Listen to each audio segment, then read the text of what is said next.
Hello guys, नमस्ते। मेरो नाम सुजन श्रेष्ठ छ अनि आज चाहिँ एउटा नयाँ दिनको नयाँ सुरुवात भने जस्तै नयाँ दिनको नयाँ कविता है, छलकपटी भन्ने छ है।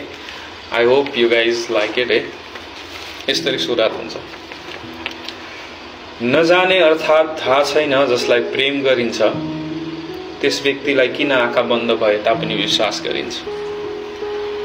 हामी यो किन सोच्न सक्दैनौँ कि त्यो व्यक्तिले पनि त हाम्रो संसार ध्वस्त नष्ट गर्न सक्छ, अर्थात् सामर्थ्य राख्दछ। के हामी यो प्रेम भन्ने जन्तुको पासोमा यति फसिसक्यौँ कि सत्यता र वास्तविकतालाई नकारिदिन्छौँ। छलकपटीहरूको कुरा सुनि किन हामी उनीहरूको छलकपटलाई स्वीकारिदिन्छौँ। हाम्रो प्रेमको मूल्य उनीहरूको जीवनमा एउटा सानो घटना घटे जस्तो। के हाम्रो प्रेमको मूल्य उनीहरूको जीवनमा यति सस्तो हो। अचम्म लाग्छ कि ती घृणात्मक चरित्र भएकाहरूलाई कसैले कसरी प्रेम गर्न सक्छ। अचम्म लाग्छ कि ती घृणात्मक चरित्र भएकाहरूलाई कसैले कसरी प्रेम गर्न सक्छ। मेरो त पुरै शरीरले छलकपटीहरूको आगमन मेरो जीवनमा भएपछि उनीहरूको चरित्रमाथि थुक्न मन लाग्छ। नजाने यो आवाज मलाई सधैँ किन भइरहेको छ। नजाने यो आवाज मलाई सधैँ किन भइरहेको छ। म बिर्सने छैन मेरो मनमाथि भएका विषालु शब्दहरूका प्रहारहरू। म बिर्सने छैन मेरो मनमाथि भएका विषालु शब्दहरूका प्रहारहरू। म बिर्सने छैन चर्किएका भावनाहरू समेट्दा लागेका चोटहरू। अब त मेरो मन मस्तिष्क पनि ध्वस्त नष्ट भएको छ।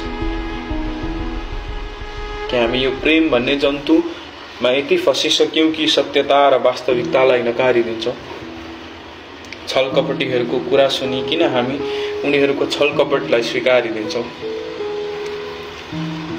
कसको चोखो प्रेममाथि प्रश्न उठाउने काम नगर। कसैको चोखो प्रेममाथि प्रश्न उठाउने काम नगर। तिमीलाई उनीसँग प्रेम छ भने त्यो प्रश्नको केही आवश्यकता छैन। त्यो प्रश्नको केही आवश्यकता छैन। नजाने अर्थात् थाहा छैन जसलाई प्रेम गरिन्छ, त्यस व्यक्तिलाई आँखा बन्द भए तापनि किन विश्वास गरिन्छ। धन्यवाद। यति नै हो है।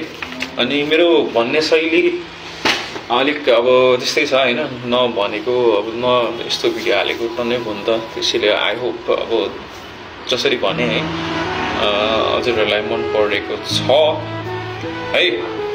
अनि यस्तै म भिडियोहरू हाल्नेछु है, पोइट्री बारे, कहिले ब्लग होइन, कहिले अब कमेडी भिडियो। त म कमेडी त्यति धेरै गर्न सक्दिनँ है।